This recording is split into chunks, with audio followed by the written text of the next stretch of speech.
Ayan, magandang araw mga kasulit. Magluluto naman tayo ng pork adobo na may Sprite. Ito yung ating 1 kilo na pork. Ito yung ating ingredients. Meron tayong malaking sibuyas, white onion. Wow, Tagalog English na yan.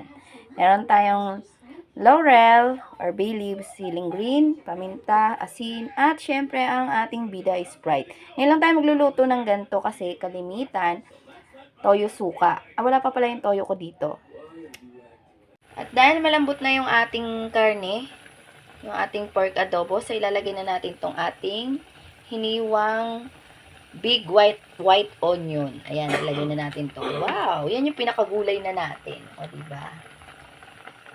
Tapos, kinamay-kamay, sinudot-sundot ko lang ng kamay. O, diba? Ayan, o. Halo-haloin natin ng konti para mag-melt yung, may melt talaga, hindi melt, humalo yung sarsa doon sa sibuyas natin. Kasi yun ang masarap. Yan, di ba? Ang lalaki ng pagkakaistay sa sibuyas natin. Okay. Masarap talaga tong sibuyas na white. Para mga yung pang salad, mga crunchy, tsaka wala siyang karahat. Ayan. So, dahil malambot na, konti na lang yung sabaw natin. Gusto ng anak ko medyo may sabaw.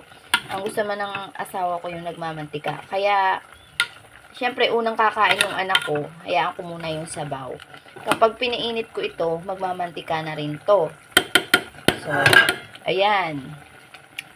Pwede na tayong kumain. Pwede na to.